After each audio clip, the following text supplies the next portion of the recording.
MG M9 luxury limo MPV വിഭാഗത്തിലെ ഏറ്റവും പുതിയ ഓഫറിംഗ് ആണ് എം ജിയുടെ ഭാഗത്തുനിന്ന്.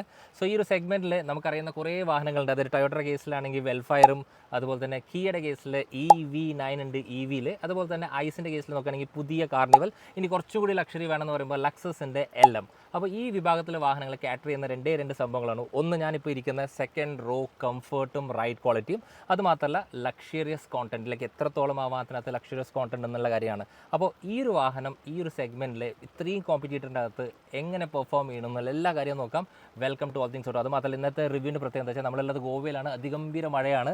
അപ്പോൾ മിക്ക ആളുകളും പറയുന്നത് വെച്ചാൽ ഈ വാഹനത്തിൽ കുറേ ഇങ്ങനത്തെ ഫീച്ചേഴ്സ് ഉണ്ട്, അതിൽ ടച്ചും ബാക്കിയുള്ള കാര്യങ്ങളൊക്കെ ഉണ്ട്. ഇപ്പോൾ ഞാൻ ഓപ്പൺ ചെയ്ത് വെച്ചപ്പോൾ മഴ വന്ന് നനയുന്നുണ്ട്.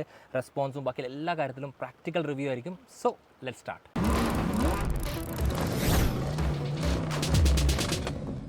MG M9ൻ്റെ ഡിസൈനെ കുറിച്ച് സംസാരിക്കുന്ന മുമ്പ് രണ്ട് കാര്യങ്ങൾ ഹൈലൈറ്റ് ചെയ്യണമെന്ന് തോന്നി.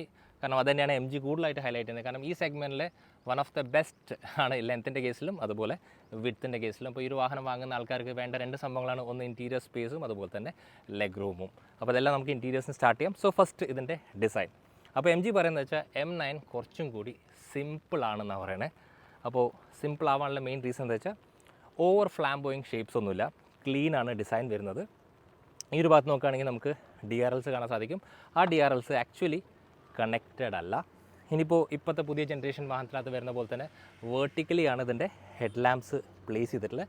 അവിടുന്ന് ഇങ്ങനെ ഒരു ക്രോം സ്ട്രിപ്പ് പോകുന്നുണ്ട്, അത് ആക്ച്വലി കവർ ചെയ്യുന്നുണ്ട് അറൗണ്ട് ദ ബമ്പേഴ്സ് എന്ന് പറയാം. ഇനി ഈ വാഹനത്തിൻ്റെ ഗ്രില്ലിനൊരു പ്രത്യേകത ഉണ്ട്, ട്രപ്പീസിയൽ ഗ്രിൽ എന്നാണ് കമ്പനി വിളിക്കുന്നത്. അപ്പോൾ നോർമലി ഇതൊരു EV ആണ്. അപ്പോൾ EVക്ക് ആക്ച്വലി ഗ്രില്ലിൻ്റെ ആവശ്യമില്ല.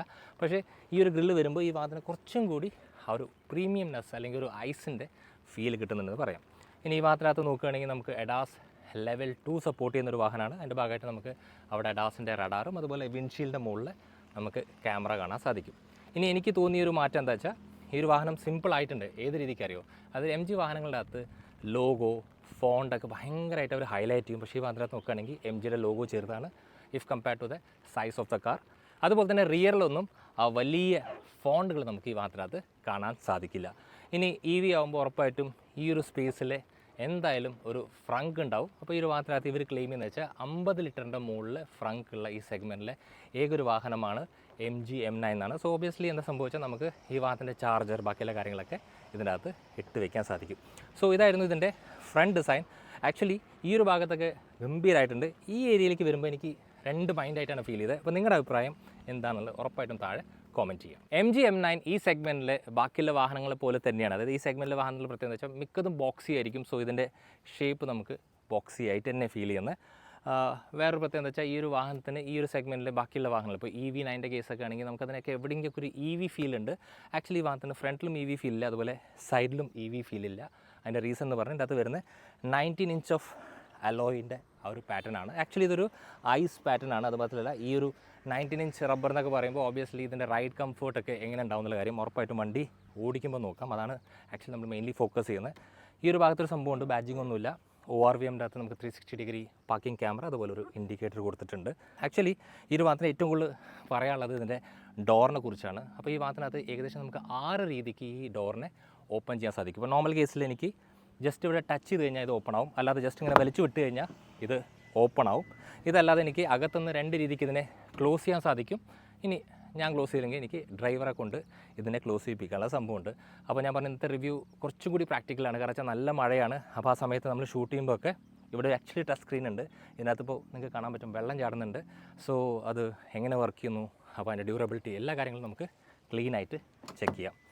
ക്ലോസ് ചെയ്യാൻ ഭയങ്കര സിമ്പിളാണ്. ജസ്റ്റ് ഇങ്ങനെ പോപ്പപ്പ് ചെയ്ത് കഴിഞ്ഞാൽ എല്ലാം ലിമോല പോലെ ഇതും പോയി ക്ലോസ് ആവുന്നുണ്ട്. സോ ഈ ഒരു സംഭവം കൂടി ഇതിനെ ഐസുമായിട്ട് മാച്ച് ചെയ്യിപ്പിക്കുന്നുണ്ട്. കാരണം നോർമലി ഒരു ഡീസൽ അല്ലെങ്കിൽ പെട്രോൾ അടിക്കുന്ന ഒരു ടാങ്ക് പോലെയാണ്. ആക്ച്വലി ഇവിടെയാണ് ഇതിൻ്റെ ആ ഒരു ചാർജിങ് സെറ്റപ്പ് ഉള്ളത്. അപ്പോൾ ഈ ഒരു ചാർജിങ് സെറ്റപ്പിൽ ഒരു പ്രത്യേകത ഉണ്ട്, അത് ഞാൻ എന്താണെന്നുള്ളത് ഞാൻ കാണിച്ചു തരാം. അപ്പോൾ ഇതാണ് ആ ഒരു സംഭവം. കാണുമ്പോൾ നല്ല രസമുണ്ട്. അതുമാത്രമല്ല ഈ വണ്ടി വാങ്ങുമ്പോൾ ഇത് കംപ്ലീറ്റ്ലി ഫ്രീ ആയി കിട്ടുന്നുണ്ട്. നോർമലി ഇത് ആക്ച്വലി V2V അല്ലെങ്കിൽ V2L അഡാപ്റ്ററാണ്. അപ്പോൾ ഇതെന്താ ചെയ്യുക വെച്ചാൽ ഇതിനകത്ത് ആക്ച്വലി ഒരു സോക്കറ്റാണ്. ഇത് വെച്ച് നമുക്ക് ഇതിൻ്റെ അകത്തുനിന്ന് കറണ്ട് പുറത്തേക്ക് എടുക്കാൻ സാധിക്കും. പ്രത്യേകിച്ച് ഈ ഒരു ക്ലൈമറ്റിൽ ഈ ഒരു സിറ്റുവേഷനിൽ നല്ലൊരു കട്ടൻ ചായ ഒക്കെ ഇട്ട് കുടിക്കണമെങ്കിൽ ഈ ഒരു സംഭവം വേണം. ഇത് കമ്പനി ഫ്രീ ആയിട്ട് കൊടുക്കുന്നുണ്ട്. സോ ഇതെങ്ങനെ കണക്ട് ചെയ്യാമെന്ന് കൂടി കാണിച്ചു തരാം. ജസ്റ്റ് ഇതിനൊന്ന് ഓപ്പൺ ചെയ്യാം. ഇതിന് 2 തലയുള്ളത്. അപ്പോൾ ബേസിക്കലി ഇതാണ് ഇതിൻ്റെ ആ ഒരു ചാർജിങ് സോക്കറ്റിലേക്ക് പോകുന്നത്. അപ്പോൾ ഇത് നമ്മൾ ഓപ്പൺ ചെയ്യുന്നു, ഇതിനെ ഇങ്ങോട്ട് പ്ലഗ് ചെയ്യുന്നു. ഭയങ്കര സിമ്പിളാണ്. ഇത് പ്ലഗ് ചെയ്ത് കഴിഞ്ഞാൽ പിന്നെ ഈ ഒരു തല ഓപ്പൺ ചെയ്യാം, കുറച്ച് ടൈറ്റാണ്. അപ്പോൾ നമുക്ക് നമ്മുടെ സാധാ ഒരു ഇൻഡക്ഷൻ കുക്കറോ ഇനിയിപ്പോൾ എന്തെങ്കിലും നമുക്ക് ഇപ്പോൾ മിക്സിയോ അങ്ങനത്തെ കാര്യങ്ങളൊക്കെ കണക്ട് ചെയ്തതിന് ശേഷം ഇത് ഓൺ ചെയ്ത് കഴിഞ്ഞാൽ പിന്നെ ഇവിടെ നിന്നുള്ള ആ ഒരു പവർ നമുക്ക് ഇതിലേക്ക് കിട്ടും. ആക്ച്വലി ഈ ഒരു സംഭവം അടിപൊളിയാണ്. അപ്പോൾ ഈ ഒരു വാഹനം V2Vയും അതുപോലെ V2Lഉം സപ്പോർട്ട് ചെയ്യും. അതിനുശേഷം കാര്യം കഴിഞ്ഞ് കഴിഞ്ഞാൽ നമുക്കത് ക്ലോസ് ചെയ്തെടുത്ത് വയ്ക്കാം. മൊത്തത്തിൽ മഴയാണ്, ചളി വെളിയാണ്. യെസ്, ഇതായിരുന്നു എൻ്റെ ഏറ്റവും രസകരമായിട്ടുള്ളൊരു ഫീച്ചർ. അപ്പോൾ ഇന്നത്തെ റിവ്യൂവിൻ്റെ അകത്ത് നല്ല രീതിക്ക് മഴയുടെ ശബ്ദം ഉണ്ടാവാനുള്ള ചാൻസ് ഉണ്ട്. സോ ഒന്ന് അഡ്ജസ്റ്റ് ചെയ്യുക, വേറെ ഓപ്ഷൻ ഇല്ല, കാരണം നോൺ സ്റ്റോപ്പ് മഴയാണ് ഗോവയിൽ. സോ ഈ വാഹനത്തിൻ്റെ റിയറിൻ്റെ കാര്യം നോക്കുകയാണെങ്കിൽ ഞാൻ പറഞ്ഞു, ഫ്രണ്ടിലും അതുപോലെ സൈഡിലും ഈ വാഹനം ഒരു പ്രോപ്പർ ഐസ് വാഹനമാണെങ്കിൽ റിയറിൽ നമുക്ക് ആ ഒരു ഫീലില്ല.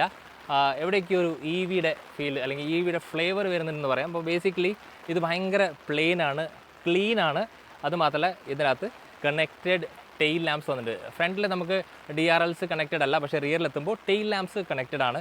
അപ്പോൾ ഈ ഒരു ഡിസൈൻ ഒരു പേരുണ്ട്, MG വിളിക്കുന്നത് വാട്ടർഫോൾ ഡിസൈൻ എന്നാണ്. അതായത് രണ്ട് സൈഡിലേക്കും ആ ഒരു ടെയിൽ ലാമ്പ് ഇങ്ങനെ ഒഴുകി വരുന്നുണ്ട്. പിന്നെ ഞാൻ ഫ്രണ്ടിൽ പറഞ്ഞിരുന്നു, അതായത് നല്ല രീതിക്ക് ലോഗോ കുറച്ചിട്ടുണ്ട്, ലൈക്ക് സൈസ് കുറച്ചിട്ടുണ്ട്. സോ ചെറിയൊരു MGയുടെ ലോഗോ, അതുപോലെ M9 ഇതൊരു EV ആണ്. സോ EVയുടെ ബാഡ്ജിങ്, അല്ലാതെ വേറെ ഒരു ഹൈലൈറ്റും ഇതിൻ്റെ അകത്തില്ല. അത് ശരിക്കും എടുത്ത് പറയേണ്ട കാര്യം, കാരണം മിക്ക ആളുകളും MGനെ കളിയാക്കുന്നത് ഒടുക്കത്തെ ബാഡ്ജിങ് എന്നൊക്കെ പറഞ്ഞിട്ടാണ്. അപ്പോൾ ആ സംഭവമൊന്നുമില്ല. പിന്നെ ഇവിടെ നമുക്കൊരു റിയർ പാർക്കിംഗ് ക്യാമറ വന്നിട്ടുണ്ട്. ഈ ഒരു ബമ്പറിൻ്റെ ഭാഗത്ത് നമുക്ക് സെൻസറും അതുപോലെ തന്നെ ഒരു ചെറിയ ഒരു എലമെൻറ്റ് ഓഫ് ക്രോം കാണാൻ സാധിക്കും. രണ്ട് റിഫ്ലക്റ്റേഴ്സും രണ്ട് സൈഡിൽ കൊടുത്തിട്ടുണ്ട്. ഇത് മാത്രമേ ഉള്ളൂ. അപ്പോൾ ഈ ഒരു ഭാഗത്ത് നോക്കുകയാണെങ്കിൽ ചെറിയൊരു സ്പോയിലറും അതുപോലെ അതിൻ്റെ അകത്ത് തന്നെ high mounted stop lamp integrate ചെയ്തിട്ടുണ്ട്. അപ്പോൾ നമുക്കിതിനെ ഓപ്പൺ ചെയ്യാം. ഓബിയസ്ലി ലിമോസിൻ ആണ്, അപ്പോൾ പവേർഡ് ആയിരിക്കും ഇതിൻ്റെ ടെയിൽ ഗേറ്റ്. അപ്പോൾ ഈ ടെയിൽ ഗേറ്റിന് വേറൊരു പ്രത്യേകത ഉണ്ട്. ആക്ച്വലി ഇത് ഓപ്പൺ ചെയ്താൽ പിന്നെ നമുക്ക് കുടയുടെ ആവശ്യമില്ല. യെസ്. അപ്പോൾ ഇതിൻ്റെ ഏറ്റവും വലിയ പ്രത്യേകത ഇതിൻ്റെ ഡിസൈൻ എന്ന് വെച്ചാൽ നമ്മൾ നോർമൽ വീട്ടിൽ പാത്തിയൊക്കെ ഡിസൈൻ ചെയ്യില്ല, അതുപോലെ തന്നെയാണ്. അതായത് ഇവിടെ എത്ര മഴ പെയ്താലും ആ ബാക്കിയുള്ള വെള്ളമൊക്കെ ഇത് കൂടി ഇങ്ങനെ ഒഴുകി സൈഡിലേക്ക് പോകും. അപ്പോൾ നോർമലി ആ ഒരു ഡിസൈൻ കാരണം നമുക്കിവിടെ എന്ത് മഴ പെയ്താലും അല്ലെങ്കിൽ എത്ര മഴ പെയ്താലും നിൽക്കാൻ സാധിക്കും. സോ ഈ ഒരു വാഹനത്തിൻ്റെ അടുത്ത ഏറ്റവും ഇൻട്രസ്റ്റിംഗ് ആയിട്ടുള്ള സംഭവം എന്താ വെച്ചാൽ, ഈ സെഗ്മെൻറ്റിൽ തേർഡ് റോ നമുക്ക് ആക്ച്വലി മൂവ് ചെയ്യാൻ പറ്റുന്ന ഏതൊരു വാഹനമാണ് M9.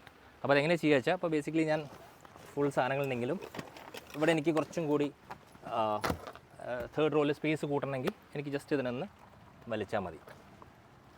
ഇങ്ങനെ മൂവ് ചെയ്യാൻ പറ്റുന്ന വേറെ ഏതെങ്കിലും വാഹനം ഉണ്ടോ ഈ ഒരു കാറ്റഗറിയിൽ? ഉണ്ടെങ്കിൽ ഉറപ്പായിട്ടും താഴെ കോമെൻറ്റ് ചെയ്യുക. സോ ഇത് കാരണമുള്ള ഗുണം എന്താ വെച്ചാൽ, നമുക്ക് അത്രത്തോളം തേർഡ് റോയിൽ സ്പേസ് ജനറേറ്റ് ചെയ്യാൻ സാധിക്കും. ഇത് മാത്രമല്ലെങ്കിൽ നമുക്കിതിനെ ആക്ച്വലി ഫോൾഡ് ചെയ്ത് മടക്കിയിടാനുള്ള ഓപ്ഷൻ ഉണ്ട്. ഇതെല്ലാം മാനുവലാണ്, നമ്മൾ കൈകൊണ്ട് തന്നെ ചെയ്യണം.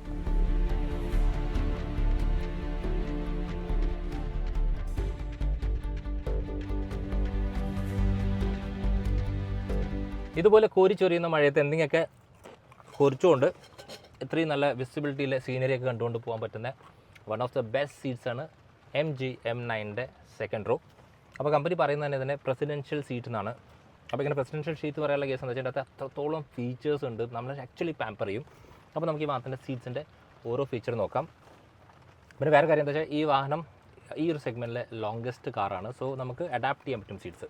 അപ്പോൾ ഈ സീറ്റ്സ് നോക്കുകയാണെങ്കിൽ മാക്സിമം ബാക്കിലാണ്, എന്നിട്ട് എനിക്ക് ഇവിടെ സ്പേസ് ഉണ്ടാക്കാൻ പറ്റും. ഇത് മാത്രമല്ലാതെ ഇതിനെ എനിക്ക് ബാക്കിലേക്ക് ആക്കാൻ പറ്റും.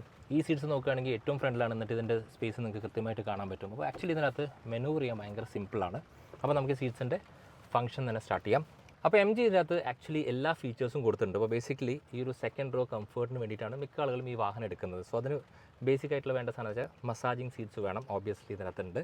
ഇനി ഹീറ്റഡ് ആൻഡ് വെന്റിലേറ്റഡ് സീറ്റ്സ് ഉണ്ടോ, അതും ഈ ഒരു വാഹനത്തിനകത്തുണ്ട്. അത് മാത്രമല്ല ആക്ച്വലി ഈ ഒരു വാഹനത്തിനകത്ത് ഏറ്റവും പ്രത്യേകിച്ച് ഇതെല്ലാം നമുക്ക് തന്നെ ഭയങ്കര സിമ്പിളായിട്ട് അഡ്ജസ്റ്റ് ചെയ്യാൻ സാധിക്കും. അതിനായിട്ട് ഇവിടെ ഒരു ഡിസ്പ്ലേ വന്നിട്ടുണ്ട്. അപ്പോൾ ഇന്നത്തെ റിവ്യൂവിൻ്റെ പ്രത്യേകത എന്താ വെച്ചാൽ, നല്ല മഴയായിരുന്നു. അപ്പോൾ ഇടയ്ക്കിടയ്ക്ക് നമ്മൾ ഡോർ തുറക്കും, അതുപോലെ ഈ ഒരു സംഭവം ഫുൾ വെള്ളത്തിലായിരുന്നു. എന്നിട്ടും ഇതിൻ്റെ ആ ഒരു ടച്ച് ഡിസ്പ്ലേ അല്ലെങ്കിൽ ടച്ച് ഫംഗ്ഷൻ പ്രോപ്പറായിട്ട് വർക്ക് ചെയ്യുന്നുണ്ട്. സോ മിക്ക ആളുകളും ചോദിക്കും MGയുടെ ഈ സംഭവമൊക്കെ ലാസ്റ്റ് ചെയ്യുമെന്ന് ചോദിക്കുമ്പോൾ, ഓബ്വിയസ്ലി ഇന്നത്തെ മഴയിൽ ഇത് അടിപൊളിയായിട്ട് ലാസ്റ്റ് ചെയ്തിട്ടുണ്ട്. അപ്പോൾ നമ്മൾ ആക്ച്വലി ടെസ്റ്റ് ചെയ്യാൻ തന്നെ ഇടയ്ക്കിടയ്ക്ക് തുറന്നും അടച്ചും അങ്ങനെയൊക്കെ ചെയ്തുകൊണ്ട് എനിക്കും തോന്നി ഓക്കെ ഇത് ഇനി കുറച്ച് കാലത്തേക്ക് നിൽക്കും എന്നുള്ളത്. സോ ഫസ്റ്റ് ഓഫ് ഓൾ ഇതിനകത്ത് എന്തൊക്കെയാണ് വരുന്നത് ഞാൻ പറഞ്ഞു. ഇതിനകത്ത് മസാജ് ഫങ്ഷൻസ് ഉണ്ട്. 8 രീതിക്ക് നമുക്ക് നമ്മളെ തന്നെ മസാജ് ചെയ്യാൻ പറ്റും. പക്ഷേ ഒരു പ്രശ്നം എന്താ വെച്ചാൽ, ഈ ഒരു ഭാഗത്ത് മാത്രമേ മസാജ് ഫംഗ്ഷൻ വർക്ക് ചെയ്യുള്ളൂ, താഴത്തെ ഭാഗത്ത് ആക്ച്വലി മസാജ് ഫംഗ്ഷൻ ഇല്ല. അത് മാത്രമല്ല ഈ സീറ്റിനെ നമുക്ക് കംപ്ലീറ്റ്ലി ഫ്ലാറ്റ് ബെഡ് ആക്കാൻ പറ്റും. ഈവൻ ഇതിൻ്റെ ഹെഡ് റെസ്റ്റ് ഇല്ലേ, ഇപ്പോൾ നിങ്ങൾക്ക് ഇവിടെ കാണാൻ സാധിക്കും, ഹെഡ് റെസ്റ്റ് വരെ നമുക്ക് ഈ ഒരു ടച്ചിൽ അഡ്ജസ്റ്റ് ചെയ്യാൻ സാധിക്കും. ഇപ്പോൾ സീറ്റ്സിൻ്റെ കംഫർട്ടും ബാക്കിയുള്ള കാര്യങ്ങൾ മാത്രമല്ലാതെ ഈ ഒരു വാഹനത്തിൻ്റെ AC, സൺ റൂഫ്, അതുപോലെ ബാക്കിയുള്ള കുറേ കാര്യങ്ങളും കൂടി നമുക്കിതിനകത്ത് അഡ്ജസ്റ്റ് ചെയ്യാൻ പറ്റും. പിന്നെ അത് മാത്രമല്ല കുറേ പ്രീസെറ്റ്സ് ഉണ്ട്. സോ ആക്ച്വലി ഇത് ഭയങ്കര ഹെൽപ്ഫുള്ളാണ്. നമുക്ക് പ്രത്യേകിച്ച് ആരോടും പറയേണ്ട ആവശ്യമില്ല നമ്മുടെ സീറ്റ്സിനെ അഡ്ജസ്റ്റ് ചെയ്യാൻ വേണ്ടിയിട്ട്. ഇനി ഈ ഒരു വാഹനത്തിനകത്ത് പ്രത്യേകിച്ച് എല്ലാ ലിമോയിലും നമ്മൾ കണ്ടിട്ടുണ്ടാവും, അതായത് നമുക്ക് സീറ്റ്സിനെ സെപ്പറേറ്റ് ചെയ്യാനുള്ള ഒരു ഓപ്ഷൻ ഉണ്ട്. ആ ഒരു ഫംഗ്ഷൻ കൂടി ഇതിൻ്റെ അകത്ത് കൊടുത്തിട്ടുണ്ട്. അങ്ങനെ സെപ്പറേറ്റ് ചെയ്യുമ്പോൾ എന്താ വെച്ചാൽ നമുക്ക് തേർഡ് റോയിലേക്ക് ഈസി ആക്സസ് ആണ്. ഇനി അമ്യൂണിറ്റീസിൻ്റെ കേസ് നോക്കുകയാണെങ്കിൽ ഈ ഒരു വാഹനത്തിനകത്ത് നമുക്ക് 3 സോൺ AC ആണ്. അപ്പോൾ ഫ്രണ്ടിൽ 2 സോൺ, അത് മാത്രമല്ല തേർഡ് സോൺ ഇതിനും അതുപോലെ തേർഡ് റോനും ചേർത്തിട്ടാണ്. ഇതിൻ്റെ ബ്ലോവറിൻ്റെ സ്പീഡും ബാക്കിയുള്ള കാര്യങ്ങളൊക്കെ നമുക്ക് ഇവിടെ അഡ്ജസ്റ്റ് ചെയ്യാൻ പറ്റും. അതിൻ്റെ ഫ്ലോ നമുക്ക് ഡയറക്റ്റായിട്ട് ഫേസിലേക്കോ താഴത്തേക്കോ അങ്ങനെ മാറ്റാൻ പറ്റും. ഇവിടെ റീഡിംഗ് ലാംപ്സ് വരുന്നുണ്ട്. അതുപോലെ തന്നെ ഇതിനകത്ത് ആംബിയൻ ലൈറ്റിംഗ് വരുന്നുണ്ട്. അപ്പോൾ ആംബിയൻ ലൈറ്റിംഗ് ആക്ച്വലി ഈ ഒരു ഭാഗത്തും അതുപോലെ തേർഡ് റോനും കൂടി ആക്സസ് ചെയ്യാൻ പറ്റുന്ന രീതിക്കാണ് കൊടുത്തിട്ടുള്ളത്. ഇഷ്ടംപോലെ സ്പേസാണ്. നമുക്കിവിടെ ബോട്ടിൽ ഹോൾഡേഴ്സ് അവൈലബിൾ ആണ്. നമുക്ക് കുറച്ചുകൂടി പ്രൈവസിക്ക് വേണ്ടി സൺ ബ്ലൈൻഡ് കൊടുത്തിട്ടുണ്ട്. ഈ ഒരു സീറ്റിൻ്റെ പ്രത്യേകത ഞാൻ പറഞ്ഞു. അതുപോലെ തന്നെ ഈ ഒരു ഡോറിന് നമുക്ക് ഏകദേശം 6 രീതിക്ക് ഇതിനെ തുറക്കാൻ സാധിക്കും. അപ്പോൾ ബേസിക്കലി എനിക്ക് ഇങ്ങനെ ഫ്ലിപ്പ് ചെയ്ത് തുറക്കാം, ഇവിടെ ക്ലിക്ക് ചെയ്താൽ തുറക്കാം. ഇനി ഡ്രൈവറിനോട് പറഞ്ഞാൽ ഡ്രൈവറിന് തുറക്കാൻ പറ്റും, പുറത്തുനിന്ന് എനിക്ക് തുറക്കാൻ പറ്റും. ഈവൻ നമുക്ക് റിമോട്ടിൽ വരെ ഈ സംഭവത്തിനെ തുറക്കാൻ സാധിക്കും. സോ ഭയങ്കര ഈസാണ് അകത്ത് കയറാനുള്ളത്. നോർമലി ഒരു വണ്ടികളിൽ ലിമോയിൽ നമ്മൾ കാണാത്ത സംഭവമാണ്. എല്ലാത്തിനും ഈ പറഞ്ഞ ഓട്ടോമാൻ ഉണ്ടാവും, പക്ഷേ ഈ ഒരു സ്പേസ് നമുക്ക് ആക്ച്വലി ഭയങ്കര ഹെൽപ്ഫുള്ളാണ്. അപ്പോൾ അങ്ങനെ കാല് വെച്ചിരിക്കുമ്പോൾ ഭയങ്കര കംഫർട്ടാണ്. ഈ കാണുന്ന സ്ക്രീൻ ആക്ച്വലി ആഡ് ഓൺ ആണ്. ഈ വണ്ടി വാങ്ങുമ്പോൾ നമുക്ക് കിട്ടില്ല, പക്ഷേ നമുക്കിത് അക്സസറീസ് ആയിട്ട് വാങ്ങാൻ പറ്റും. ഇതിൻ്റെ ഗുണം എന്താ വെച്ചാൽ ഇത് നോർമലി ഒരു ടാബ് ആണെങ്കിൽ പോലും നമുക്ക് ഇതിൻ്റെ സിസ്റ്റമായിട്ട് കണക്ട് ചെയ്ത് കഴിഞ്ഞാൽ പിന്നെ ഇതിൻ്റെ സ്പീക്കേഴ്സിലേക്ക് ഇതിനകത്ത് 13 സ്പീക്കേഴ്സ് JBLൻ്റെ സൗണ്ട് സിസ്റ്റമാണ്. അതിൻ്റെ ഔട്ട്പുട്ട് വെച്ച് നമുക്ക് സിനിമ കണ്ട് യാത്ര ചെയ്യാൻ സാധിക്കും. അത് ഭയങ്കര രസകരമായി തോന്നി. ഇനി ഇവിടെ നമുക്ക് 220 വോൾട്സിൻ്റെ ഒരു ചാർജർ അവൈലബിൾ ആണ്. നോർമലി നമുക്ക് ഫോൺ ചാർജ് ചെയ്യാം, അല്ലെങ്കിൽ ലാപ്ടോപ്പ് ചാർജ് ചെയ്യാം. ഈവൻ ഒരു കാറിനകത്ത് വയ്ക്കുന്ന ഫ്രിഡ്ജ് വരെ എൻ്റെ അകത്തിരുന്ന് ചാർജ് ചെയ്യാൻ പറ്റും. ഫ്ലാറ്റ് ഫ്ലോറാണ്, അതുകൊണ്ട് പ്രത്യേകിച്ച് എവിടേക്ക് വേണമെങ്കിൽ നമുക്ക് ഭയങ്കര ഈസി ആക്സസ് ചെയ്യാൻ സാധിക്കും. സൺറൂഫിൻ്റെ പ്രത്യേകത ഈ ഒരു സെഗ്മെൻറ്റിൽ 2 സൺറൂഫ് വരുന്ന ഇഷ്ടംപോലെ വാഹനങ്ങളുണ്ട്. പക്ഷേ ഇതൊരു പാനോറമിക് സൺറൂഫ് റിയറിൽ വരുന്നത് M9 മാത്രമേ ഉള്ളൂ. അപ്പോൾ ഇതൊക്കെയായിരുന്നു ഈ വാഹനത്തിനകത്ത് വരുന്ന അമ്യൂണിറ്റീസ്. പിന്നെ ഈ ഒരു ഭാഗത്ത് നോക്കുകയാണെങ്കിൽ നമുക്കൊരു പ്ലഷ് ഫീൽ നൽകാനായിട്ട് അൽക്കൻടാറ ലെതർ പോലെ തോന്നുമെങ്കിൽ പോലും അത് ആക്ച്വലി അങ്ങനെയല്ല, ഒരു സെപ്പറേറ്റ് മെറ്റീരിയലാണ്. അപ്പോൾ ഈ ഒരു ഭാഗം കുറച്ചുകൂടി ബ്ലാക്ക് ആക്കിയിരുന്നെങ്കിൽ യൂസബിലിറ്റി കുറച്ചുകൂടി നല്ലതായിരുന്നു. ബാക്കി എല്ലാ സ്ഥലത്തും ആ ഒരു പ്ലഷ് ഫീൽ ഉണ്ട്. ഈ ഒരു ഭാഗത്ത് നമുക്ക് പെട്ടെന്ന് ചളിയാവുന്ന പോലത്തെ ഒരു ഫീലായിട്ട് എനിക്ക് ഫീൽ ചെയ്യുന്നത്. അപ്പോൾ ഇതും കൂടി ബ്ലാക്ക് ആയിരുന്നെങ്കിൽ നല്ലതായിരുന്നു. അപ്പോൾ M9 ഒരു ലിമോസിനാണ്. ഈ വാഹനം വാങ്ങുന്ന മിക്ക ആളുകളും ഞാൻ പറഞ്ഞ പോലെ ഈ ഒരു സീറ്റിൻ്റെ കംഫർട്ടിനെ കുറിച്ച് അറിയാനാണ് ഏറ്റവും കൂടുതൽ ആഗ്രഹിക്കുന്നത്. സോ നമുക്ക് റിയർ ചെക്ക് ചെയ്യാം. അതിനുശേഷം ഡ്രൈവിൽ നോർമലി നമ്മൾ ഫ്രണ്ടിൽ ഡ്രൈവ് ചെയ്യുന്ന പകരം ഈ ഒരു സീറ്റ് എന്നുള്ള പ്രോപ്പർ ഡ്രൈവ് റിവ്യൂ ഞാൻ തരാം. ലക്ഷറി MPVയുടെ തേർഡ് റോയിലിരിക്കാൻ എങ്ങനെയുണ്ട്? ആക്ച്വലി നിങ്ങൾക്ക് തന്നെ കാണാൻ സാധിക്കും, അത്രയും സ്പേഷ്യസ് ആണ്. ഇപ്പോൾ നമ്മൾ ലാസ്റ്റായിട്ട് റിവ്യൂ ചെയ്ത വാഹനം X7 ആണ്. അത് ഒരു പ്രോപ്പർ ഒരു 7 സീറ്റർ SUV ആയിരുന്നു. അത് വെച്ച് നോക്കുമ്പോൾ ഇത് കുറച്ചും കൂടി കംഫർട്ടബിളായിട്ട് എനിക്ക് ഫീൽ ചെയ്യുന്നുണ്ട്. അതിൻ്റെ റീസൺ എന്ന് പറയുന്നത് ഇതിൻ്റെ അകത്ത് വന്നൊരു രസകരമായിട്ടുള്ള സംഭവമാണ്. നോർമലി ആരും തേർഡ് റോന് അത്രത്തോളം ഇമ്പോർട്ടൻസ് കൊടുക്കില്ല. അപ്പോൾ ആക്ച്വലി M9 ചെയ്തതെന്ന് വെച്ചാൽ തേർഡ് റോനും ഇതേപോലെ ഇമ്പോർട്ടൻസ് കൊടുത്തിട്ടുണ്ട്. റീസൺ എന്താ വെച്ചാൽ അതിൻ്റെ അകത്ത് വരുന്ന ഒരു സംഭവമാണ്. ഇത് ആക്ച്വലി ഒരു മാജിക് ലിവറാണ്. ഇത് പിടിച്ച് കഴിഞ്ഞാൽ നമുക്ക് തേർഡ് റോന് ഫ്രണ്ടിലേക്കും അത് ഇത്രയും ഫ്രണ്ടിലേക്കും അതുപോലെ ഇത്രയും ബാക്കിലേക്ക് ആക്കാൻ സാധിക്കും. അപ്പോൾ ഇതിൻ്റെ ഗുണം എവിടെ സംഭവിക്കുന്നത് വെച്ചാൽ നോർമൽ കണ്ടീഷനിൽ തേർഡ് റോ മടക്കി വെച്ചിട്ടാണ് ആൾക്കാർ കാർഗോ സ്പേസ് ഉണ്ടാക്കുക അല്ലെങ്കിൽ ബൂട്ട് സ്പേസ് ഉണ്ടാക്കുക. പക്ഷേ ഈ ഒരു മാത്രത്തിൽ ഗുണം എന്താ വെച്ചാൽ നമുക്ക് ഈവൻ 3 പേരെ വെച്ചിട്ട് ഇതിൻ്റെ അകത്ത് റിയർ ബൂട്ട് സ്പേസ് ഉണ്ടാക്കാൻ സാധിക്കും. അത് ഭയങ്കര ക്ലെവർ ഫീച്ചറാണ്. പിന്നെ ഈ മാത്രം ഏറ്റവും പ്രത്യേകിച്ച് വെച്ചാൽ എല്ലാ സ്ഥലത്തും നമുക്കൊരു ലക്ഷറി ആൻഡ് പ്ലഷ് ഫീൽ ഉണ്ട്. ഈവൻ തേർഡ് റോയിൽ പോലും സീറ്റ്സിൽ അത് കാണാൻ സാധിക്കും, സൈഡിൽ കൈ വെക്കുമ്പോൾ അത് കാണാൻ സാധിക്കും. ഈവൻ ഈ ഒരു ഏരിയയിൽ പോലും അത് കൊടുത്തിട്ടുണ്ട്. ഇനി അമ്യൂണിറ്റീസ് നോക്കുകയാണെങ്കിൽ ഇതിനകത്ത് 3 സോണാണ്. സോ ഫസ്റ്റ് സോൺ എന്ന് പറയുന്നത് ഡ്രൈവർ, കോ ഡ്രൈവർ ഞാൻ പറഞ്ഞു. അതുമാത്രമല്ല സെക്കൻഡ് റോയിൽ അതുപോലെ തേർഡ് റോനും ഒരു സെപ്പറേറ്റ് സോൺ കൊടുത്തിട്ടുണ്ട്. അതുമാത്രമല്ല നമുക്ക് ACയുടെ വെൻസ് ക്ലീൻ ആൻഡ് ക്ലിയർ ആണ്. നല്ല രീതിക്ക് കാറ്റിൻ്റെ ആ ഒരു ബ്ലോ വരുന്നുണ്ട്. ഇവിടെ നമുക്ക് ടച്ച് ചെയ്യുമ്പോൾ ലൈറ്റ് വരുന്നുണ്ട്, റീഡിംഗ് ലൈറ്റ്സ് ഉണ്ട്. ആംബിയൻ ലൈറ്റിംഗ് ആക്ച്വലി എക്സ്റ്റെൻഡ് ആണ് ടു ദ തേർഡ് റോ. പിന്നെ ഈ മാത്രം ഏറ്റവും പ്രത്യേകിച്ച് ഈ ഒരു സെഗ്മെൻറ്റിൽ ആദ്യമായിട്ടാണ് ഒരു പാനോറമിക് സൺറൂഫ് വരുന്നത്. അപ്പോൾ പാനോറമിക് സൺറൂഫ് നോർമലി ഒരു ഷെല്ലായിട്ട് വരാറുണ്ട്. ഇതിനകത്ത് എന്ന് വെച്ചാൽ ആക്ച്വലി സ്പ്ലിറ്റഡ് ആണ്. ഫ്രണ്ടിലത്തെ 2 ഡ്രൈവർ, കോ ഡ്രൈവറിന് ഒരു നോർമൽ സൺറൂഫും അതുപോലെ സെക്കൻഡ് ആൻഡ് തേർഡ് റോന് ഒരു പാനോറമിക് സൺറൂഫ്. അപ്പോൾ X7ൻ്റെ അകത്ത് ഈ ഒരു ഭാഗത്ത് സെപ്പറേറ്റ് സൺറൂഫ് ഉണ്ടായിരുന്നത്, പക്ഷേ ഇതുപോലെ പാനോറമിക് ആയിരുന്നില്ല. അപ്പോൾ ഇത് കാരണം എന്താ വെച്ചാൽ ഭയങ്കര ഏരിയാണ് ഈ ഭാഗത്തിനകത്തുള്ള സ്പേസ്. ഇനി കുറച്ചുകൂടി കംഫർട്ട് കൂട്ടാനായിട്ട് ബേസിക്കലി ഇതിൻ്റെ അകത്ത് ഇരിക്കുന്ന ആൾക്കാർ ഓണേഴ്സൊക്കെ ആണെങ്കിൽ നമുക്ക് ഇവിടെ സ്പേസ് ജനറേറ്റ് ചെയ്യണമെങ്കിൽ അവരോട് പ്രത്യേകിച്ച് എടുത്ത് പറയേണ്ട ആവശ്യമൊന്നുമില്ല. ഈ ഒരു സ്വിച്ച് ക്ലിക്ക് ചെയ്ത് കഴിഞ്ഞാൽ ഇതിൻ്റെ ഡിഫോൾട്ട് മോഡിലേക്ക് ഈ സീറ്റ് പോകും. അതായത് നമ്മൾ എങ്ങനെ വെക്കുന്നത് വെച്ചാൽ അതിലേക്ക് പോകും. സോ ദാറ്റ് നമുക്ക് ഇറങ്ങാനൊക്കെ സൗകര്യമുണ്ട്. ഈ ഒരു ഭാഗത്ത് USB-A കൊടുത്തിട്ടുണ്ട്. അതുപോലെ ഫോൺ വെക്കാനായിട്ടുള്ള ഒരു സ്പേസ് ഉണ്ട്. അത് മാത്രമല്ല ഒരു കപ്പ് ഹോൾഡറും കൂടി ഉണ്ട്. അപ്പോൾ ഇത്രയേ ഉള്ളൂ ഇതിനകത്ത് വരുന്ന ആക്ച്വലി ഫീച്ചേഴ്സ് എന്ന് പറയാം. 3 പോയിൻറ്റഡ് സീറ്റ് ബെൽറ്റ്സ് ഉണ്ട് സേഫ്റ്റിക്ക് വേണ്ടിയിട്ട്. അതുപോലെ ഈ ഒരു ഗ്ലാസ് ഏരിയ ഒക്കെ ഭയങ്കര വലിപ്പം കൂടുതലാണ്. അപ്പോൾ അത് കാരണം തന്നെ നമുക്ക് ആ ഒരു ക്ലോസ്ട്രോഫോബിക് ഫീലൊന്നും ഈ ഒരു വാഹനത്തിൻ്റെ തേർഡ് റോയിൽ ഉണ്ടാവില്ല. M9 വാങ്ങുന്ന മിക്ക ആളുകളും ഈ സീറ്റ് പ്രിഫർ ചെയ്യില്ല എന്നാണ് എൻ്റെ ഒരു വിശ്വാസം. കാരണം അത് പ്രോപ്പറായിട്ടുള്ളൊരു ലിമോ ആണ്, ലക്ഷറി MPV ആണ്. അപ്പോൾ സെക്കൻഡ് റോണായിരിക്കും കൂടുതൽ ഇമ്പോർട്ടൻസ്. പക്ഷേ MG ചെയ്ത കാര്യം എന്താ വെച്ചാൽ ഇതിൻ്റെ ഫസ്റ്റ് 2 സീറ്റ്സിനും കൂടി റിയർ കംഫേർട്ട് കൊടുത്തിട്ടുണ്ട്. എന്തൊക്കെയാണെന്നുള്ള എല്ലാം ചെക്ക് ചെയ്യാം. സോ ഫസ്റ്റ് നമുക്ക് സ്റ്റാർട്ട് ചെയ്യാം ഈ ഒരു വാഹനത്തിൻ്റെ ഡാഷ്ബോർഡിൽ. അപ്പോൾ ഡാഷ്ബോർഡിൽ എനിക്ക് ഫീൽ ചെയ്തൊരു കാര്യം എന്താ വെച്ചാൽ ഈ വാഹനത്തിനകത്ത് ഡിസ്ട്രാക്ഷൻ വരുന്ന സംഭവങ്ങളൊക്കെ വളരെയേറെ കുറവാണ്. അതായത് നോർമലി ഒരു വാഹനത്തിൻ്റെ ഡാഷ്ബോർഡിലുള്ള മാക്സിമം ബട്ടൺസും അതുപോലെ ഒന്നല്ല, ഇത് ഭയങ്കര പ്ലെയിനാണ്, ക്ലീനാണ്. അപ്പോൾ MG പറഞ്ഞു ലൈക്ക് ഈ ഒരു വാഹനം കുറച്ചുകൂടി സിംപിളറാണ്. അതേ തന്നെയാണ് ഇവരുടെ ഇൻറ്റീരിയേഴ്സിലും നമുക്ക് ഫീൽ ചെയ്യുന്നത്. So 2 type of materials use ചെയ്തൊരു ഡാഷ്ബോർഡാണ് ഇത്. ആക്ച്വലി ഒരു സോഫ്റ്റ് ഫീലുണ്ട്. ഈ ഒരു ഭാഗത്ത് നമുക്ക് ഒരു ലെതർ ഫീലുണ്ട്. അപ്പോൾ ഈ ഒരു ലെതർ തന്നെയാണ് ഈ വാഹനത്തിൻ്റെ ഏറ്റവും വലിയൊരു ഹൈലൈറ്റ്. ഇത് തന്നെയാണ് നമുക്ക് ആ ഒരു പ്ലഷ് ആൻഡ് ലക്ഷറി ഫീൽ തോന്നുന്നത്. സ്റ്റീരിങ്ങിൻ്റെ കേസ് നിന്ന് സ്റ്റാർട്ട് ചെയ്യാം. ഒരു നോർമലി പ്രോപ്പർ റൗണ്ട് നമുക്ക് പറയാൻ പറ്റില്ല, ചെറിയൊരു ഫ്ലാറ്റ്നെസ് ഇവിടെ എനിക്ക് ഫീൽ ചെയ്യുന്നുണ്ട്. MGയുടെ ലോഗോ കാണാൻ സാധിക്കും. ലെഫ്റ്റ് സൈഡിലെ കൺട്രോൾസ്, റൈറ്റ് സൈഡിലെ കൺട്രോൾസ്, അതുപോലെ തന്നെ ഈ വാഹനത്തിൻ്റെ ബാക്കിയുള്ള കൺട്രോൾസ് ഈ പറഞ്ഞ പോലെ ഇൻഡിക്കേറ്റേഴ്സ് ആണെങ്കിലും ഈവൻ ഹെഡ്ലൈറ്റ്സ് ഒക്കെ ആണെങ്കിലും അത് നമുക്ക് ലെഫ്റ്റ് സൈഡിലാണ്. റൈറ്റ് സൈഡിലെ ഈ വാഹനത്തിനകത്ത് നോർമലി മെർസിഡീസിലൊക്കെ കാണുന്ന പോലത്തെ ഫീലുള്ള ആ ഒരു ഡ്രൈവ് സെലക്ടർ കാണാൻ സാധിക്കും. ഇപ്പോൾ ഇതിനകത്ത് ഇവിടെ മാത്രമല്ല ഒരു മെർസിഡീസിൻ്റെ ഫീൽ വന്നിട്ടുള്ള എനിക്ക് തോന്നിയ 2 സ്ഥലത്തും കൂടി ഉണ്ട്. അപ്പോൾ ഈ ഒരു ഏരിയയിൽ ഈ ലോക്ക് ആൻഡ് ലോക്കൊക്കെ നമുക്ക് മെർസിഡീസിൻ്റെ ഓർമ്മ വരും. അതുപോലെ തന്നെ അത് വരുന്നത് JBL ആണെങ്കിലും നമുക്കൊരു ബർമസ്റ്ററിൻ്റെ ഫീലാണ് ഈ ഒരു ഏരിയയിൽ. ഇവിടെയൊക്കെ നമുക്ക് ആ ഒരു അൽക്കൻറ്റാര പോലത്തെ ഒരു ഫീൽ നൽകുന്നുണ്ട്. അത് കാരണം തന്നെ ഒരു പ്രീമിയംനെസ് ഉണ്ട്. ഈവൻ സ്വിച്ചസിലും നമുക്കത് കാണാൻ സാധിക്കും. ഈ ഒരു ഗ്രാബ് ഹാൻഡിലും ആ ഒരു പ്രീമിയംനെസ് നമുക്ക് കാണാൻ സാധിക്കും. നമുക്ക് 2 ബോട്ടിൽ സുഖമായിട്ട് വെക്കാൻ പറ്റും. അതുപോലെ കുറച്ച് സ്പേസ് ഇവിടെ കൊടുത്തിട്ടുണ്ട്.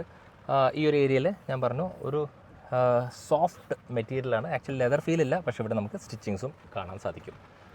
ഇനി ഈ ഒരു വാഹനത്തിൽ ഏറ്റവും നല്ലൊരു കാര്യമായിട്ട് എനിക്ക് ഫീൽ ചെയ്യുന്നത് വെച്ചാൽ ഇതിനകത്ത് ഡ്രോസീനസ് ഡിറ്റക്ടർ എന്നൊക്കെ നമ്മൾ മിക്ക വാഹനങ്ങളിലും കാണാറുണ്ട്. പക്ഷേ ഇതിൻ്റെ അകത്ത് കുറച്ചും കൂടി അഡ്വാൻസ്ഡ് ആണ്. ലൈക്ക് ഓടിക്കുന്ന ഡ്രൈവറിന് ഇപ്പോൾ ഉറക്കം വരികയാണെങ്കിൽ അത് സെൻസ് ചെയ്യും. അതുപോലെ തന്നെ ഇപ്പോൾ ബൈ ചാൻസ് എൻ്റെ കണ്ണടയുകയാണെങ്കിൽ അത് സെൻസ് ചെയ്യും. ഈവൻ ഞാൻ മുതലാളി അറിയാതെ സിഗരറ്റ് വലിക്കുകയാണെങ്കിൽ പോലും ഇത് പ്രോപ്പറായിട്ട് സെൻസ് ചെയ്യും. സോ ആ ഒരു സംഭവം ഇതിൻ്റെ A പില്ലറിൽ കൊടുത്തിട്ടുണ്ട്. അത് ഭയങ്കര നല്ലൊരു കാര്യമാണ്. പ്രത്യേകിച്ച് ഈ ഒരു വാഹനം വാങ്ങുന്ന ആൾക്കാർ സേഫ്റ്റിക്ക് കൂടുതൽ മുൻഗണന കൊടുക്കും. അതുപോലെ തന്നെ ഈ ഒരു കൗളിൻ്റെ ഭാഗം നോക്കുകയാണെങ്കിൽ ഇത് ആക്ച്വലി ഒരു അഡാസിൻ്റെ കൗളാണ്. പക്ഷേ അതിൻ്റെ അകത്ത് നമുക്കൊരു USB-A കൊടുത്തിട്ടുണ്ട്. അപ്പോൾ ഇങ്ങനെ വരുമ്പോൾ എന്താ വെച്ചാൽ നമ്മൾ നോർമലി DVR വെക്കുക അല്ലെങ്കിൽ ഡാഷ് ക്യാം വെക്കുമ്പോൾ നമുക്ക് പ്രത്യേകിച്ച് സപ്ലൈന് വേണ്ടിയിട്ട് വേറെ ഒന്നും ചെയ്യേണ്ട ആവശ്യമില്ല. സുഖമായിട്ട് നമുക്ക് ഇവിടുന്ന് ആ ഒരു പവർ എടുക്കാൻ സാധിക്കും. അത് ഭയങ്കര ബ്രില്യൻ്റ് ആയിട്ട് ഫീൽ ചെയ്തു. ഈ ഒരു സംഭവം നമുക്ക് റേഞ്ച് റോവർ വാഹനങ്ങൾ പോലെ ഫീൽ ചെയ്യും. അപ്പോൾ ഇതിന് ഒരു ഗുണമുണ്ട് ദോഷമുണ്ട്. ആദ്യം ഗുണം ഞാൻ പറയാം. അപ്പോൾ ഇങ്ങനെ ആക്റ്റീവായിരിക്കുന്ന സമയത്ത് എന്താ വെച്ചാൽ അപ്പോൾ ഞാൻ ഡ്രൈവറാണ്, ഞാൻ വണ്ടി ഓടിക്കുമ്പോൾ എൻ്റെ റിയറിലിരിക്കുന്ന ഓണറിനെ എനിക്ക് ആക്ച്വലി കാണാൻ സാധിക്കില്ല. സോ അവിടെ ഒരു പ്രൈവസി ഉണ്ട്. ഈവൻ ഇതിനകത്ത് ഒരു സ്ക്രീനൊന്നും ഇല്ലെങ്കിലും എനിക്ക് അവിടെ ഒരു പ്രൈവസി ഉണ്ട്. ഇനിയിപ്പോൾ ബൈ ചാൻസ് ഇപ്പോൾ മഴ പെയ്യാണ്, ഇന്നലെ തന്നെ സംഭവിച്ച കാര്യം എന്താ വെച്ചാൽ ഞാൻ വാഹനം ഓടിച്ച് വരുന്ന സമയത്ത് ഇരുട്ടായിരുന്നു. അപ്പോൾ രാത്രി ഇത്രയും വിസിബിലിറ്റി നമുക്ക് എന്തായാലും ഉണ്ടാവില്ല. പ്രത്യേകിച്ച് ഈ ക്യാമറയുടെ മുകളിൽ വെള്ളം വീഴും. ആ സമയത്ത് നമുക്കിതിനെ ജസ്റ്റ് ഈ സെൻറ്ററിൽ അമർത്തി പിടിച്ച് കഴിഞ്ഞാൽ ഇതിനെ ഓഫാക്കാം. അങ്ങനെ ഓഫാകുമ്പോൾ അത് നോർമൽ ഒരു റെഗുലർ മിറർ പോലെ വർക്ക് ചെയ്യും വിത്ത് ഡിമ്മിങ് ഫംഗ്ഷൻ. സോ അത് നല്ല കാര്യമായിട്ട് ഫീൽ ചെയ്തു. ഇനി ഈ വാഹനത്തിൻ്റെ സ്ക്രീൻ സൈസ്, അതായത് ഇൻഫോർടൈൻമെൻറ്റ് സ്ക്രീൻ സൈസിൻ്റെ കേസ് നോക്കുകയാണെങ്കിൽ 12.3 ഇഞ്ചാണ്. അതുപോലെ വിസിബിലിറ്റിന് ഞാൻ ബാധിക്കുന്നില്ല എന്ന് പറഞ്ഞു. പക്ഷേ എനിക്കിതിനകത്ത് കുറച്ചും കൂടി ഈ വിഡ്ജറ്റ്സ് ആണെങ്കിലും ബാക്കിയുള്ള സംഭവങ്ങളാണെങ്കിലും കുറച്ചും കൂടി ഒന്ന് പ്രീമിയം ആക്കായിരുന്നു. പ്രത്യേകിച്ച് നിങ്ങൾക്ക് കാണുമ്പോൾ തന്നെ അറിയാൻ പറ്റും ഒരു നോർമൽ ഒരു ഐപാഡിൻ്റെ ഒക്കെ ഫീലേ ഉള്ളൂ. പ്രത്യേകിച്ച് ഈ വിഡ്ജറ്റ്സിലെ കുറച്ചും കൂടിയൊക്കെ ഒരു ഗ്രാഫിക്സ് ഒക്കെ ഉണ്ടായിരുന്നെങ്കിൽ ആ ഒരു പ്രീമിയംനെസ്സിനെ ഇത് സപ്പോർട്ട് ചെയ്യും. പക്ഷേ ആക്ച്വലി ഫീച്ചർ ലോഡറാണ്. കാരണം ഈ വാഹനത്തിലെ എല്ലാ ഫീച്ചേഴ്സും നമ്മൾ ഇതിൻ്റെ അകത്താണ് കൺട്രോൾ ചെയ്യുന്നത്. അത് നല്ല രീതിക്ക് വർക്ക് ചെയ്യുന്നുണ്ട്. അതുപോലെ തന്നെ ഇതിൻ്റെ ഫ്ലൂയിഡിക് നേച്ചറിൻ്റെ കേസ് നോക്കുകയാണെങ്കിൽ അതും പ്രോപ്പറാണെന്നുള്ള കാര്യം കൂടി എടുത്തു പറയാം. ഇനി ഇൻസ്ട്രുമെൻറ്റ് ക്ലസ്റ്ററിൻ്റെ കാര്യം നോക്കുകയാണെങ്കിൽ ഇത് ഭയങ്കര ചെറുതാണ്. അപ്പോൾ ഈ ഒരു കൾച്ചർ സ്റ്റാർട്ട് ചെയ്ത് ബീറ്റിലാണെങ്കിൽ പോലും BYD വാഹനങ്ങളിലാണ് ഏറ്റവും കൂടുതൽ നമ്മൾ ഈ ഇൻസ്ട്രുമെൻറ്റ് ക്ലസ്റ്ററിൻ്റെ ആ ഒരു വലുപ്പം ചെറുതായിട്ട് കാണാറ്. ആക്ച്വലി എനിക്കിത് ഓക്കെയാണ്. കാരണം നമുക്ക് വേണ്ട ഇൻഫർമേഷൻസ് എല്ലാം ഇതിൻ്റെ അകത്ത് കിട്ടുന്നുണ്ട്. അപ്പോൾ സൈസ് ഡസൻ മാറ്റേഴ്സ്. അപ്പോൾ അത് കാരണം തന്നെ എന്താ വെച്ചാൽ നമുക്ക് കുറച്ചും കൂടി വിസിബിലിറ്റി പ്രത്യേകിച്ച് ഈ ഏരിയയിൽ പ്രോപ്പറാണെന്നുള്ള കാര്യം കൂടി പറയാം. ഇനി AC വെൻസ് ഒക്കെ റെഗുലർ AC വെൻസാണ്. ഇവിടെ ഒന്നും ആ ഒരു പ്രീമിയം ഫീൽ കിട്ടുന്നില്ല. ബട്ട് പ്രാക്ടിക്കലി നല്ല രീതിക്ക് വർക്ക് ചെയ്യുന്ന AC വെൻസാണ്. ഇവിടെ നമുക്ക് ബ്ലോവറിൻ്റെ സ്പീഡ് കൂട്ടാൻ പറ്റും. ACയുടെ ആ ഒരു ടെമ്പറേച്ചർ കുറയ്ക്കുകയും ചെയ്യാൻ സാധിക്കും. ഇനി ഇതിൻ്റെ ഹസാർഡ് ലൈറ്റും ബാക്കിയുള്ള കാര്യങ്ങൾ ഇവിടെയാണ്. അതുമാത്രമല്ല ഈ വാഹനം ഓടിക്കുന്ന മിക്കതും ഡ്രൈവറായിരിക്കും. സോ സെക്കൻഡ് റോയിലേക്കുള്ള ആ ഒരു ഡോറിനെ ഓപ്പൺ ചെയ്യാനുള്ള സംഭവങ്ങളൊക്കെ ഇവിടെ കൊടുത്തിട്ടുണ്ട്. സോ ഈസി ആക്സസ് ആണ്. ഞാൻ പറഞ്ഞതിനകത്ത് 6 രീതിക്ക് ഓപ്പൺ ചെയ്യാം. അതിനകത്തുള്ള ഒരു രീതിയാണ് ഇവിടെ ഉള്ളത്. ഇനി ഈ ഒരു ഭാഗത്ത് നോക്കുകയാണെങ്കിൽ നമുക്ക് പെട്ടെന്ന് കാണുമ്പോൾ ഇതൊരു വയർലെസ് ചാർജർ പോലെ ഫീലിംഗ് പോലും. ആക്ച്വലി വയർലെസ് ചാർജർ അല്ല, നോർമൽ ഒരു ഫോൺ ട്രേ ആണ്. ആക്ച്വലി ഇവിടെ വയർലെസ് ചാർജർ കൊടുക്കാമായിരുന്നു. അതല്ലാതെ ഈ ഒരു ഭാഗത്ത് കമ്പനി വയർലെസ് ചാർജർ കൊടുത്തിട്ടുണ്ട്. അവിടെ ഇത് പ്രോപ്പറായിട്ട് വർക്കുകയും ചെയ്യുന്നുണ്ട്. 2 കപ്പ് ഹോൾഡേഴ്സിനുള്ള സ്പേസ് ഉണ്ട്.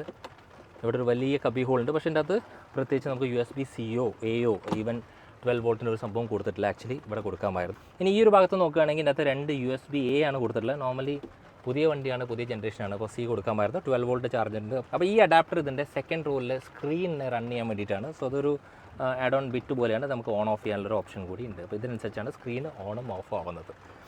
ഈ ഒരു ഏരിയയിൽ ഇപ്പോൾ മിക്ക കാണുന്ന വാഹനങ്ങളിലെ പോലെ മാക്സിമം സ്പേസാണ്. ഇത് അഡ്ജസ്റ്ററാണ്, നമുക്ക് സ്ഥലം അനുസരിച്ച് അഡ്ജസ്റ്റ് ചെയ്യാൻ പറ്റും. അപ്പോൾ ഇപ്പോൾ EV ആയതിൻ്റെ ശേഷം ഈ ഒരു സ്പേസാണ് ഏറ്റവും കൂടുതൽ എല്ലാവരും ഹൈലൈറ്റ് ചെയ്യുന്നത്. അതിന് ഞാൻ പറഞ്ഞു ഈ ഒരു മാത്രം ഏറ്റവും വലിയ പ്രത്യേകത ഇതിൻ്റെ സെക്കൻഡ് റോ കംഫർട്ട് പോലെ തന്നെയാണ് ഇതിൻ്റെ ഫസ്റ്റ് റോ കംഫർട്ടും. സോ നമുക്ക് ഇതിൻ്റെ അകത്ത് വെൻറ്റിലേറ്റഡ് സീറ്റ്സ് ആണ്. അത് മാത്രമല്ല ഇതിൻ്റെ അകത്ത് മസാജിങ് ഫെസിലിറ്റി ഉണ്ട്. അപ്പോൾ അഡ്ജസ്റ്റ്മെൻറ്റിൽ ചെറിയ മാറ്റമുണ്ട്. റിയർ സീറ്റ് 16 വേ ആണെങ്കിൽ ഈ ഒരു സീറ്റ് 12 വേ ആണ്. ഓപ്പോസിറ്റിലെ ഈ ഒരു സീറ്റ് 8 വേ അഡ്ജസ്റ്റബിൾ ആണ്.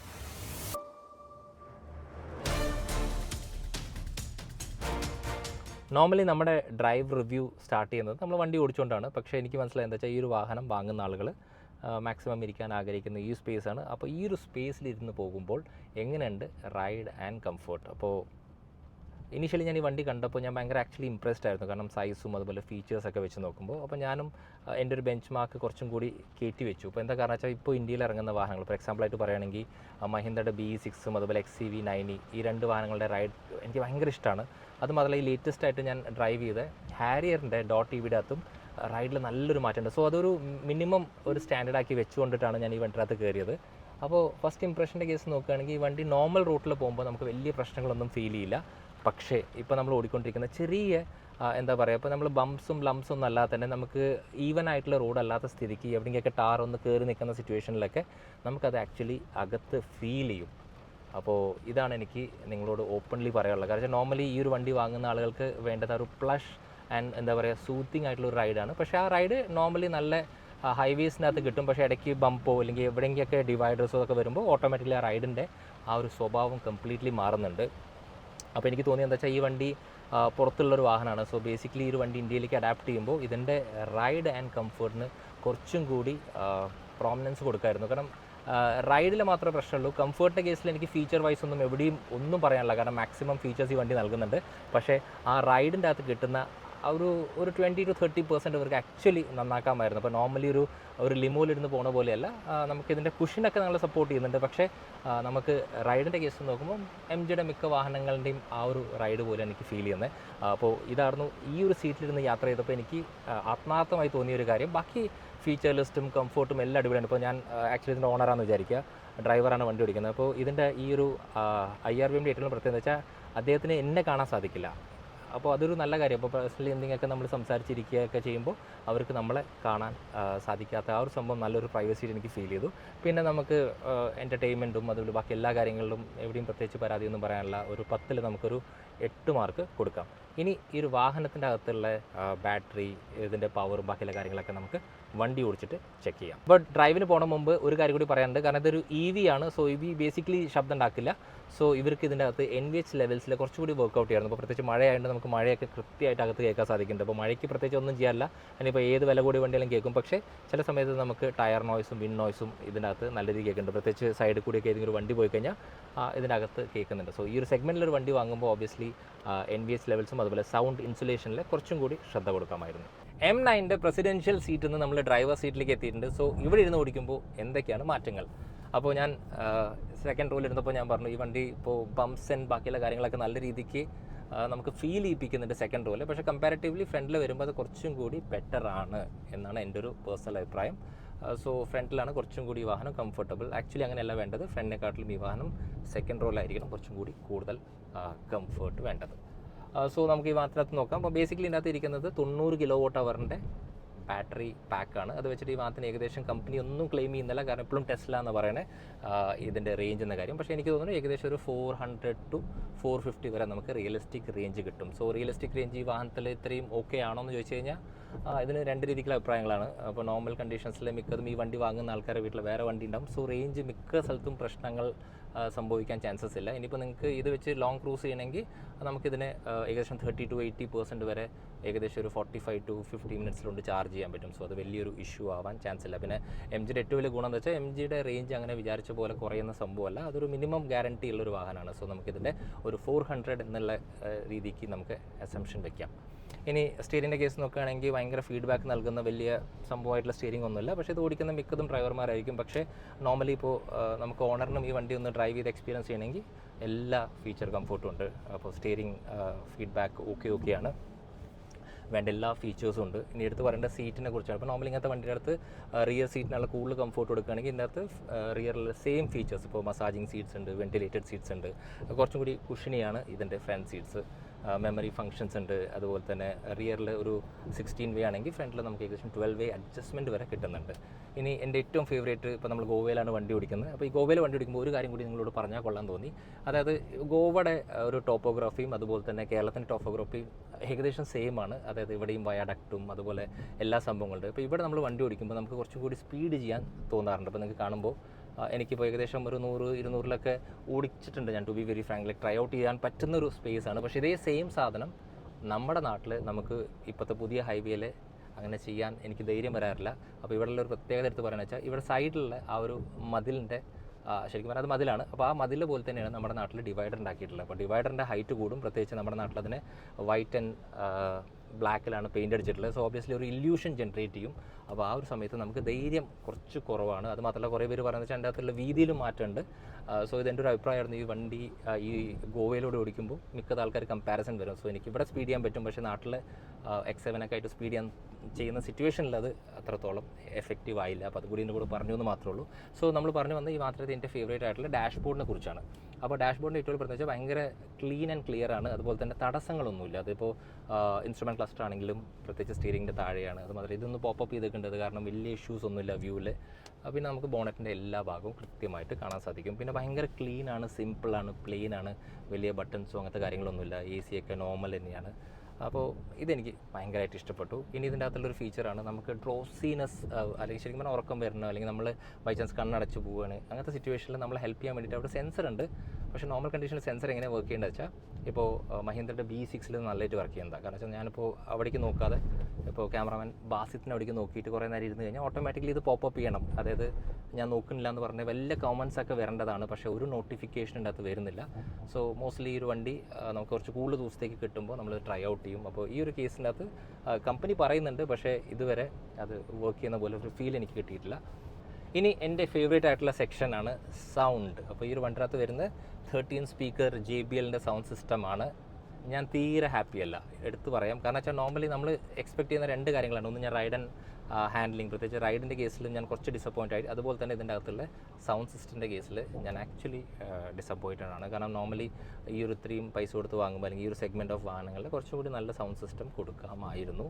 അപ്പോൾ ബേസിക്കലി ഇതിൻ്റെ സൗണ്ട് ട്യൂണിങ് എന്തായാലും ഞാൻ പോസ്റ്റ് ചെയ്യും. അപ്പോൾ നിങ്ങൾക്ക് ഇതിൻ്റെ മാക്സിമം എന്ത് ചെയ്യാൻ പറ്റും അത് ചെയ്യാം. പക്ഷേ ഫസ്റ്റ് ഇംപ്രഷൻ എന്ന രീതിയിൽ നമുക്ക് കുറച്ചും കൂടി നല്ല സൗണ്ട് സിസ്റ്റം കൊടുക്കാനാണ്. JBLന് ഒരു കുഴപ്പമില്ല, JBL നല്ലൊരു ബ്രാൻഡാണ്. പക്ഷേ അതിൻ്റെ ബാക്കിയുള്ള കാര്യങ്ങളും കൂടി ശ്രദ്ധിക്കാമായിരുന്നു ഈ ഒരു വണ്ടിയിനകത്ത് വരുമ്പോൾ. കാരണം ഇത് അത്രയും ശരിക്കും ഒരു ഫ്ലാഗ്ഷിപ്പ് വാഹനമല്ലേ, ഇപ്പോൾ സോ അതുകൊണ്ടാണ് അത് എടുത്ത് പറഞ്ഞത്. അങ്ങനെ MG M9ൻ്റെ സൗണ്ട് ട്യൂണിങ് നമ്മൾ ചെയ്യാൻ പോകണം. അപ്പോൾ ബേസിക്കലി ഈ വണ്ടിനകത്ത് കുറച്ചും കൂടി നല്ല സൗണ്ട് ഔട്ട്പുട്ട് ഉണ്ടെങ്കിൽ കുറച്ചുകൂടി നല്ലതായിരുന്നു. പക്ഷേ ഇല്ലതുകൊണ്ട് നമ്മൾ മാക്സിമം ചെയ്തിട്ടുണ്ട്. സോ ഇതിനെങ്ങനെയാണ് സൗണ്ടിലേക്ക് പോകാൻ, ബേസിക്കലി മെനു ഒന്ന് നമ്മൾ സൗണ്ട് ക്ലിക്ക് ചെയ്യുന്നു.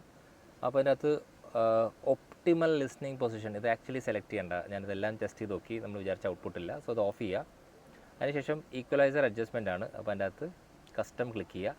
അപ്പോൾ 80 ഹെർട്സ് എന്ന് പറയുന്നത് ലോ എൻഡാണ്. അപ്പോൾ ലോയിൽ 6 dB വെക്കുക. അതിനുശേഷം 500 ഹെർട്സ് എന്ന് പറയുമ്പോൾ ഏകദേശം ലോ മിഡായിട്ട് വരും. ഇപ്പോൾ 5 dB. മിഡ് നമുക്ക് 1K വരുന്ന മിഡാണ്. സോ അവിടെ 1 dB വെക്കുക. അതുപോലെ തന്നെ ഇവിടെ ഹൈ മിഡാണ്. ഹൈ മിഡ് 5 dB, അതുപോലെ ഹൈ എന്ന് പറഞ്ഞാൽ നമ്മൾ 11 dB വരെ വെക്കാം. അപ്പോൾ ഈ ഒരു സെറ്റിങ്സ് വെച്ച് കഴിഞ്ഞാൽ നിങ്ങൾക്ക് ഇതിൻ്റെ അകത്തുള്ള മാക്സിമം നല്ല രീതിക്ക് നമ്മൾ ട്യൂൺ ചെയ്തിട്ടുണ്ട്. ഇനി ഇതിൻ്റെ അകത്ത് സൗണ്ട് ഫീൽഡ് അഡ്ജസ്റ്റ്മെൻ്റ് ആണ്. അപ്പോൾ ബേസിക്കലി ഇതൊരു വലിയ വണ്ടിയാണ്ട് സെൻറ്ററിൽ നിന്ന് ഒരു പോയിന്റ് കൂട്ടി വെച്ചാൽ മാത്രം മതി. അപ്പോൾ അത് L7 അതുപോലെ R7 ആണ് ഇതിൻ്റെ അകത്തുള്ള സെറ്റിങ്സ് വരുന്നത്. അപ്പോൾ ഇത്രയും ചെയ്യുക. അതിനുശേഷം ഇതിൻ്റെ അകത്ത് ഏറ്റവും രസകരമായിട്ടുള്ള സംഭവം എന്ന് വെച്ചാൽ മിക്കളെന്ന് പറഞ്ഞാൽ വെച്ചാൽ ട്യൂൺ ചെയ്തതിന് ശേഷം അത് മാറിപ്പോകുന്നു. അപ്പോൾ അതിനൊരു പ്രശ്നം വരില്ല ഇവിടെ. അതിനുശേഷം ഈക്വലൈസർ അങ്ങോട്ട് ഓഫ് ചെയ്യുക. പിന്നെ കൈ തട്ടിയാലും ഒന്നും സംഭവിക്കില്ല. എന്നിട്ട് നമുക്ക് ഒരു പാട്ട് കേട്ടോക്കാം. ആക്ച്വലി പാട്ട് നമുക്ക് ഇതിൽ കേൾക്കാൻ സാധിക്കില്ല, കോപ്പറേറ്റ് അടിക്കുന്നുണ്ട്. പക്ഷേ നിങ്ങൾക്ക് ഇതിൻ്റെ ഔട്ട്പുട്ട് നമ്മുടെ ഇൻസ്റ്റാഗ്രാം പേജ് ആയിട്ടുള്ള ഓൾ തിങ്സ് ഓട്ടോയിൽ കേൾക്കാൻ സാധിക്കും. അപ്പോൾ ഇനി വേർഡിക്റ്റ് ഓഫ് MG9 എന്താണെന്ന് ചോദിച്ചു കഴിഞ്ഞാൽ ഭയങ്കര സിമ്പിളാണ്. കാരണം എം ജിയുടെ കാറ്ററിംഗ് സെഗ്മെൻറ്റ് എന്ന് പറയുമ്പോൾ നമുക്കറിയാൻ പറ്റും അതിൻ്റെ അകത്ത് ടൊയോട്ട ഉണ്ട്, കിയ ഉണ്ട്, അതുപോലെ ഈവൻ ലക്സസ് ഉണ്ട്. അപ്പോൾ ഇതെല്ലാം ഓടിച്ച ആളാണ് ഈ ഒരു വണ്ടി വന്ന് ടെസ്റ്റ് ഡ്രൈവ് ചെയ്യുക, അല്ലെങ്കിൽ ആ ഒരു സെഗ്മെൻറ്റ് ഓഫ് ആൾക്കാരാണ് ഇത് വന്ന് ടെസ്റ്റ് ഡ്രൈവ് ചെയ്യുക. അങ്ങനെ ടെസ്റ്റ് ഡ്രൈവ് ചെയ്യുമ്പോൾ ഒബ്വിയസ്ലി കാഴ്ചയിൽ ഒരു കുഴപ്പവും പറയാനില്ല, ഫീച്ചേഴ്സിൽ ഒരു കുഴപ്പവും പറയാനില്ല. പക്ഷേ ഈ വണ്ടിയുടെ അകത്ത് സെക്കൻഡ് റോയിൽ നിന്ന് യാത്ര ചെയ്യുമ്പോൾ ചിലപ്പോൾ അവർക്ക് ഒരു കമ്പാരിസൺ വരും. അങ്ങനെ കമ്പാരിസൺ വരുമ്പോൾ റൈഡിൻ്റെ കേസിൽ മാത്രം ചിലപ്പോൾ ഒരു ചെറിയൊരു അങ്ങോട്ടും ഇങ്ങോട്ടും ആവാനുള്ള ഒരു ചാൻസസ് ഉണ്ടെന്ന് മാത്രമേ എനിക്ക് പറയുള്ളൂ. അല്ലാത്ത കേസിൽ ഇനി വണ്ടിയുടെ പ്രൈസിങ് കൂടി നോക്കിയിട്ട് നമ്മൾ മൊത്തം ഡിസിഷൻ മേക്ക് ചെയ്യുകയാണെങ്കിൽ ഇതിന് ഏകദേശം ഒരു 65 to 68 lakhs ആയിരിക്കും.